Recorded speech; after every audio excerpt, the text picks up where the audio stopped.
ये इंसान एक गुफा के अंदर 27 घंटे तक उल्टे शरीर दबा रहा और इसे बचाने के लिए बड़े से बड़े रेस्क्यूअर आते हैं और फिर कुछ ऐसा होता है जिसे सुनकर लोगों का दिमाग हिल जाता है। अगर आप कमजोर दिल के हैं तो वीडियो को आगे ना देखें, क्योंकि यह कहानी सुनकर अच्छे से अच्छे लोगों को डर लगने लगता है। यह है the most unusual and most terrifying death in caving history. यह है नट्टी पट्टी केव की कहानी। 24 नवंबर 2009 के दिन अमेरिका के यूटा में रहने वाले जॉन एडवर्ड नाम का 26 साल का लड़का, जो कि अपनी जॉब से सीधा छुट्टी लेकर अपने घर यूटा में पहुंचा और वहां जाकर जब वह फैमिली से मिला तो सभी फैमिली वालों ने मिलकर प्लान बनाया कि क्यों ना वो इस वेकेशन को कुछ अच्छे तरीके से मनाए, और फिर वह नट्टी पट्टी केव एक्सप्लोर करने का प्लान बनाते हैं। और यह प्लान उनके लाइफ का सबसे खौफनाक डिसीजन होने वाला था। तो सभी घर वालों का प्लान यह होता है कि 24 नवंबर की रात 8 बजे नट्टी पट्टी केव को एक्सप्लोर करने जाएंगे और कुछ घंटे बाद वापस घर लौट आएंगे। लेकिन वहां जो होने वाला था ये कोई सपने में भी सोच नहीं सकता था। हालांकि जॉन इस केव में पहली बार जाने वाला था, लेकिन इसे थोड़ा बहुत केविंग का एक्सपीरियंस था, क्योंकि वो अपने छोटे भाई के साथ बचपन में केविंग किया करता था। केव में एक ऐसा सेक्शन है जो कि काफ़ी चैलेंजिंग है, जैसे कि बर्थ कैनल कहा जाता है, जो कि बहुत ज़्यादा नैरो और टाइट है, जिसकी वजह से वहाँ एक्सपीरियंस केवर भी अपने बॉडी को स्क्विच करके निकाल नहीं पाते हैं। किसी के हिप्स और शोल्डर वहाँ फंस जाया करते और जितना भी वो कोशिश कर ले नहीं निकलते, और उसे निकालने के लिए रेस्क्यू टीम की ज़रूरत पड़ती। और इसी वजह से इस केव को सालों पहले बंद भी कर दिया गया था और ये नट्टी पट्टी केव मार्च 2009 में ही रीओपन हुई थी, कुछ नए रूल्स के साथ। रूल्स ये थे कि केव के अंदर जाने से 21 दिन पहले वहाँ के अथॉरिटी से परमिट लेनी होगी, और केवर के हर एक ग्रुप में 2 एक्सपीरियंस केवर होना कंपलसरी था। जॉन और उसका 13 साल का छोटा भाई जॉस दोनों एक्सपीरियंस केवर थे, तो इसे अंदर जाने की परमिट मिल जाती है। और फिर सभी घर वाले मिलकर नट्टी पट्टी केव के एंट्रेंस पर पहुंचते हैं, जिसकी साइज सिर्फ 30 इंच थी, और वह सभी 24 नवंबर की रात 8 बजे केव में घुसते हैं। पूरा ग्रुप केव में एंटर होता है तो पहले 1 घंटे तक सब कुछ ठीक चलता है और सभी लोग कॉन्फिडेंटली आगे बढ़ रहे होते हैं। लेकिन फिर जॉन और जॉस और उसके 2 दोस्त बिग स्लाइड की जगह पर रुक जाते हैं और आपस में एक मैप देखकर डिसाइड करते हैं कि वो इस केव के सबसे चैलेंजिंग बर्थ कैनल को विजिट करेंगे, जो कि इस केव के सबसे डीपर सेक्शन में है। ये इतना टाइट है कि सिर्फ कुछ ही लोग इस केव को क्रॉस कर पाते हैं, और यह माना जाता है कि यहाँ एक लॉन्ग टाइट पैसेज है, और अगर इसे क्रॉस कर गए तो एंड में एक और लंबा टाइट पैसेज आएगा, और अगर उसे भी क्रॉस कर गए तो एंड में एक छोटी सी थोड़ी सी रूम मिलेगी जहाँ आपको टर्न होने का मौका मिलेगा, और फिर वहाँ से आप टर्न होकर वापस आ सकते हो। हालांकि ये इतना टाइट है कि इसमें एक्सपीरियंस केवर को भी घुटन होने लगती है और वो पैनिक हो जाते हैं। जॉन और उसका छोटा भाई जॉस, जो इसके पीछे आ रहा था, उन्हें बर्थ कैनल मिल जाती है और वो दोनों बर्थ कैनल के अंदर घुस जाते हैं। लेकिन इसमें गलती ये होती है कि जॉन और जॉस जिस रूट में घुसे थे वो बर्थ कैनल की रूट थी ही नहीं। जॉन और जॉस एक्चुअली में गलत रूट में घुस चुके थे, जिसके बारे में इन्हें कोई भी आइडिया नहीं था। जॉन 15 फीट आगे मूव करता है और इसी बीच इसके सामने कई सारी चट्टानें भी आती हैं। हालांकि जॉन हेल्दी था तो वो अपने बॉडी को डिफरेंट ओरिएंटेशन में मूव कर सकता था। अपने शोल्डर, अपने कमर एंड दोनों अपने पैरों को प्रॉपर डायरेक्शन में फोल्ड करके वो आगे मूव करता है। और जॉन अब कॉर्क स्क्रू के रूट में आ चुका था, और जिस तरह से जॉन आगे बढ़ रहा था पैसेज और भी टाइट होते जा रहा था, और अब तक वो वापस भी मुड़ नहीं सकता था, क्योंकि वो पैसेज एक्चुअली में बहुत ज़्यादा टाइट था। इसे लग रहा था वो बर्थ कैनल में है, और इसके अकॉर्डिंग जैसे इसे पता था कि एंडिंग में एक स्मॉल रूम आएगी और टर्न होने का मौका मिलेगा, इसलिए वो आगे बढ़ता जाता है। और यही जगह थी जहाँ चीज़ें और बिगड़ जाती है, और अब तक वो कॉर्क स्क्रू के एरिया में आ चुका था। इस कॉर्क स्क्रू एरिया को क्रॉस करने के लिए केवर को बहुत छोटे और फ्लेक्सिबल होने की ज़रूरत पड़ती थी, और सिर्फ कुछ ही लोग अपने स्किल की मदद से इसे क्रॉस कर पाते हैं, और वहाँ से केवर को रॉक लेस्ट से शार्प 90 डिग्री बेंड होना होता है। लेफ्ट की साइड अब तक जॉन इस स्मॉल एरिया से टर्न हो चुके थे, और इसके बाद वो मोस्ट डिफिकल्ट सेक्शन में पहुंचते हैं। 5 साल पहले एक 16 साल का लड़का ब्रॉक क्लार्क यही कॉर्क स्क्रू सेक्शन में अटक गया था, जिसकी हाइट सिर्फ 5 फुट 7 इंच थी और वेट 63 केजी था, और उसे रेस्क्यू करने के लिए 14 घंटे लगे थे। जॉन भी यही एग्जैक्ट स्पॉट पर था, जबकि इसकी हाइट 6 फीट थी और वेट 90 केजी था। यहाँ पर इसे अपने बॉडी को टर्न करके वापस लौटने का कोई ऑप्शन नहीं था। इतनी कम स्पेस की वजह से वो ना चाहते हुए भी लेज एरिया की तरफ खुद को स्क्विच करते हुए आगे बढ़ता है। हालांकि ये एरिया टाइट था, तो जॉन को लग रहा था कि ये बर्थ कैनल की सबसे टाइट जगह से, मतलब कि आगे एक बिगर स्पेस आएगी और वहां इसे टर्न होने का मौका मिलेगा। और वो अपने स्टमक को प्रेस करते हुए रॉक के सहारे आगे बढ़ता जाता है।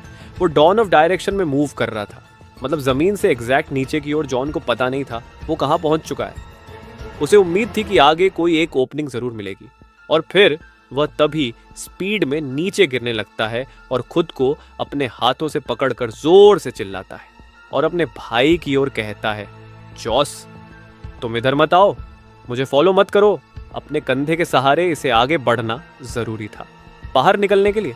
और तब जॉन को अपने हेडलैम्प से एक होल की ग्लिम्स दिखाई देती है और जॉन के अंदर एक उम्मीद जागती है। लेकिन ये जॉन की जिंदगी की सबसे बड़ी और आखिरी गलती थी।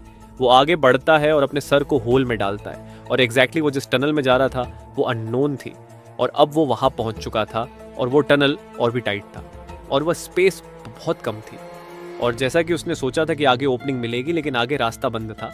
ये पूरे केव के पैसेज की एंडिंग थी।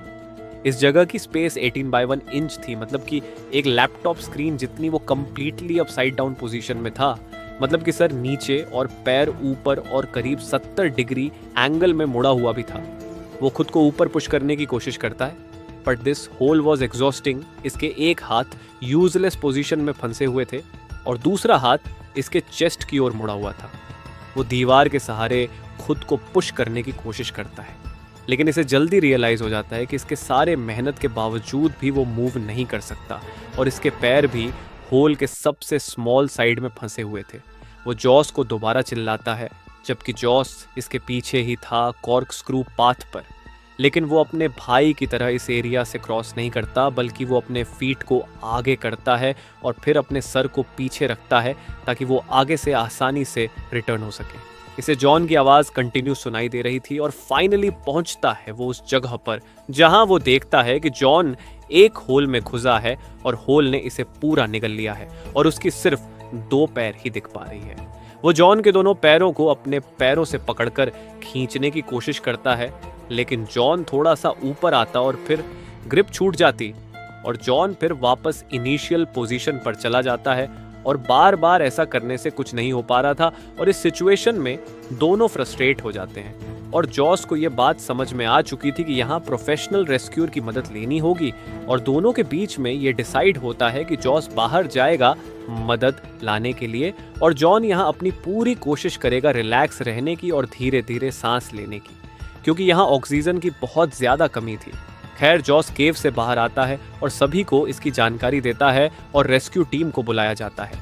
यहाँ पर सबसे बड़ी प्रॉब्लम ये थी कि जॉन अब साइड डाउन पोजीशन में था, और रेस्क्यू डॉक्टर का मानना है कि अपसाइड डाउन पोजीशन में रहने की वजह से वो सिर्फ 8 घंटे तक ही जिंदा रह सकता है, और फिर उसके बाद सारी ऑर्गन्स फेल होना शुरू हो जाएगी और इसे कार्डियक अरेस्ट आ सकता है।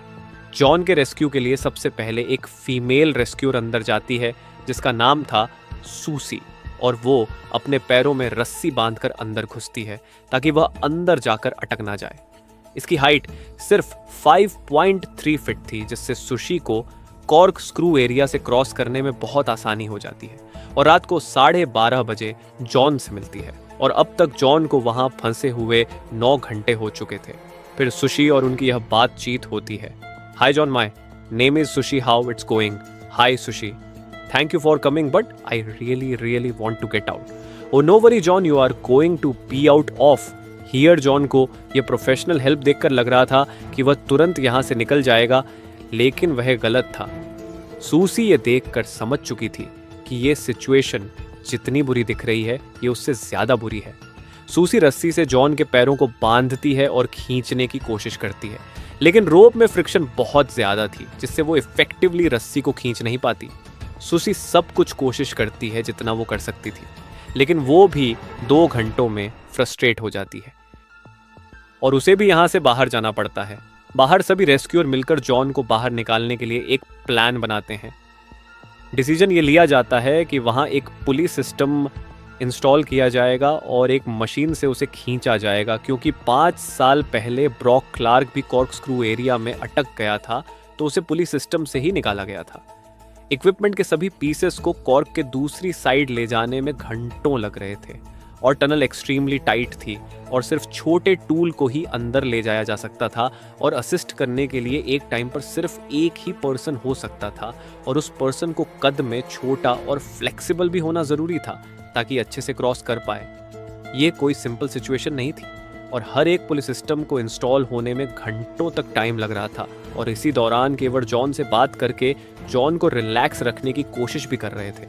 जॉन को वहां अटके हुए अब तक 12 घंटे हो चुके थे और वो अपनी पूरी रात अपसाइड डाउन पोजीशन में रखकर गुजारता है और साथ ही एक बॉडी की अपनी एक फिजिकल लिमिटेशन होती है ऐसे पोजीशन में रहने के लिए, और वो उस लिमिटेशन को भी पार कर चुका था। उसका 90 किलो का शरीर ग्रेविटी के प्रेशर से लड़ रहा था, उसके ब्लड सर्कुलेशन में गड़बड़ी होने लगी थी और धीरे धीरे इसके सांसें रुक रही थी। पूरी रात यहाँ बिताने की वजह से ये काम एग्रेसिव हो रहा था। इसके लेग्स काम करना बंद हो गए थे। रेस्क्यूअर और जॉन के फैमिली के लिए जॉन को ऐसी हालत में देखना बहुत ही दर्दनाक था, लेकिन वो भी हेल्पलेस थे और ड्रिल करते हुए रेस्क्यूअर भी एग्जॉस्ट हो रहे थे। रेस्क्यूअर को पता था कि जब वो चाहे यहाँ से बाहर निकल सकते हैं, लेकिन यही चीज़ जॉन की किस्मत में नहीं थी। वह परेशान था और अपने चेस्ट को एक्सपांड करने की कोशिश कर रहा था जिससे वह सांस ले सके, और वहाँ हवा में ऑक्सीजन का कंसंट्रेशन भी कम हो रहा था। और अब इतना टाइम बीतने के बाद जॉन के पास एक वाइड टेलीकॉम सिस्टम लगाया जाता है और दूसरी साइड से जॉन की वाइफ इमली उससे बात करती है और जॉन को इनकरेज करने की कोशिश करती है, और जॉन भी अपनी वाइफ को दिलासा देता है कि मैं यहाँ से जल्द बाहर निकलूंगा और सब कुछ ठीक हो जाएगा। अब तक शाम के 4 बज चुके थे और जॉन के यहाँ 18 घंटे पूरे हो चुके थे और अब पुलिस सिस्टम भी लग चुकी थी और मूव करने के लिए तैयार थी। एक रेस्क्यूअर जिसका नाम रियान था, वह केव में घुसता है और जॉन के पास पहुंचता है। रियान कहता है, how are you? John, it sucks, I am upside down, I can't believe, I am upside down, my legs are killing me. Ryan देखते हैं कि बॉडी ओपनिंग के सबसे नैरो साइड में फंसी है, तो वो सबसे पहले उसे ठीक करते हैं और फिर वो उसके पैरों को रस्सी से बांध कर खींचते हैं। लेकिन जॉन के पैरों को बहुत ज़्यादा दर्द हो रहा था। वो जब भी खींचता तो जॉन उसे रुकने को कहता क्योंकि इसके नर्व्स अब अल्ट्रा सेंसिटिव हो चुकी थी, और फिर वो दोनों कुछ टाइम के लिए रुक जाते हैं और फिर वह दोबारा कोशिश करते हैं। और अब तक ऐसा लग रहा था कि पुलिस सिस्टम अब काम कर रहा है। जॉन अब ऑलमोस्ट इतना ऊपर उठ गया था कि वो अब रियान को देख सकता था, उससे आई कांटेक्ट कर सकता था, और फिर रियान जॉन को पीने के लिए एनर्जी ड्रिंक देता है। इसी तरह अब तक 19 घंटे बीत चुके थे। ये चीज़ें बहुत स्लोली हो रही थी और इसमें काफ़ी एफर्ट भी लग रहे थे। हालांकि थोड़ी सफलता तो मिल रही थी, लेकिन अब भी उसे निकालना काफ़ी मुश्किल था। जॉन के पैर ऊपर के सीलिंग को हिट कर रहे थे और उस पैसेज में उसे अपने पैर को ट्विस्ट करना इम्पॉसिबल था। तो रियान फाइनली डिसाइड करता है कि वह इसके पैर को तोड़ देगा, और यही बीच यहाँ पर एक ऐसी अनइमेजिनेबल चीज़ होती है जिसके बारे में कोई सोच भी नहीं सकता था। पूरी सिस्टम फेल हो चुकी थी। एक बोल्ट जो जॉन के ऊपर ड्रिल किया गया था दीवार में, वो दीवार से निकल जाता है और वह सीधा रियान के सर पर जाकर लगता है, जिससे रियान अनकॉन्शियस हो जाता है। और जॉन जो आधा ऊपर उठ चुका था वो वापस स्लीप होकर इनिशियल पोजीशन पर चला जाता है और अब जॉन का कोई रिस्पांस भी नहीं आ रहा था। ये मूवमेंट जॉन की फाइनल किस्मत थी। अब शायद वह कभी बाहर नहीं आ सकता था, और रियान जब होश में आता है तो उसके सर से खून बह रहा था। वो पूरा कंफ्यूज हो चुका था कि यहाँ पर क्या हुआ। खैर, रियान को वहां से बाहर निकालकर हॉस्पिटल भेज दिया जाता है और उसकी जगह जॉन को निकालने के लिए उसके फादर डेव केव में जाते हैं और उस टूटे हुए पुलिस सिस्टम को इंस्टॉल करने के लिए एक और घंटे लग जाते हैं। डेव रस्सी से जॉन की बॉडी को बांधने की कोशिश करते हैं, लेकिन डेव वहां जितनी देर भी रहते हैं उसमें जॉन का कोई रिस्पांस नहीं आ रहा होता है। यह पूरा ऑपरेशन जॉन के बिना हेल्प के नहीं हो सकती था। यह पॉसिबल नहीं था कि एक 90 किलो का इंसान केव से बाहर निकल सके बिना उसकी मदद के। और जब डेव जॉन को रस्सी से बांधने की कोशिश कर रहे थे तो वह खुद भी 15 मिनट तक वहां अटक गए थे और आखिर में वो भी वहां परेशान हो जाते हैं और थक हार कर वहां से बाहर आ जाते हैं। अब ब्रैंडन कोल्स एक नए रेस्क्यूअर के तौर पर उसकी जगह ले लेते हैं और फिर वहाँ एक टेलीकॉम सिस्टम लगाया जाता है जिससे उसकी फैमिली उससे बात कर सके। लेकिन ब्रैंडन जो देख पा रहा था वह इमली नहीं देख पा रही थी। जॉन कोई भी रिस्पांस नहीं दे रहा था और पता नहीं वह ये बातें सुन भी पा रहा था या नहीं। कुछ घंटे पहले तक जॉन के सांस लेने की आवाज़ आ रही थी, लेकिन अब वह भी शांत हो चुकी थी। रेस्क्यू टीम एक एरिया में ग्रुप बनाकर डिसाइड करते हैं कि शायद जॉन मर चुका है और इसलिए पैसेज में मेडिकल प्रोफेशनल भेजेंगे जिससे कंफर्म हो जाए, और बिल्कुल ऐसा ही होता है। मेडिकल प्रोफेशनल कंफर्म करते हैं कि जॉन मर चुका है। 25 नवंबर की रात 11:56 में ऑफिशियल कंफर्मेशन कर दी जाती है कि जॉन एडवर्ड जोन्स ऑफिशियली मर चुके हैं। 120 रेस्क्यूअर ने बैक टू बैक 27 घंटे कोशिश करी जॉन को बाहर निकालने के लिए, लेकिन जॉन के अपसाइड डाउन पोजीशन होने की वजह से यह इम्पॉसिबल था। जॉन अपनी लाइफ के आखिरी 27 घंटे एक एक्सट्रीमली इन्वर्टेड पोजीशन में था, जबकि डॉक्टर ने प्रेडिक्ट किया था कि वह सिर्फ ऐसी हालत में 10 घंटे तक ही जी पाएंगे। यह वाकई काबिले तारीफ है। जो भी रेस्क्यूअर अंदर जॉन तक गए वो सच में एक हीरो थे। वो जानबूझकर ऐसे जगहों पर मदद करने गए जिसके बारे में उन्हें खुद नहीं पता था वो कितना रिस्की है। उसी में एक रेस्क्यूअर मीडिया को बताते हैं कि ये उसके 29 साल की रेस्क्यू करियर की टफेस्ट रेस्क्यू थी और वो इस रेस्क्यू में हार गए अथॉरिटी पूरी कोशिश कर रही थी जॉन की बॉडी को केव से बाहर निकालने के लिए। लेकिन बातचीत के बाद डिसाइड किया जाती है कि यह करना रेस्क्यू टीम के लिए काफ़ी डेंजरस होगा, और फाइनली डिसीजन लिया जाता है कि जॉन की बॉडी हमेशा के लिए वही दफन रहेगी और एंट्रेंस को कंक्रीट से सील कर दिया जाएगा, और एक हफ्ते बाद पूरी नट्टी पट्टी केव को ही हमेशा के लिए सील कर दिया जाता है। और इसी तरह के एक केव में कॉलेज के 10 दोस्त घूमने जाते हैं और केव के अंदर जाने के बाद उस केव में पानी भर जाता है। ये वीडियो देखने के लिए ऊपर क्लिक करें और वीडियो अच्छा लगे तो चैनल को सब्सक्राइब करें। Thank you.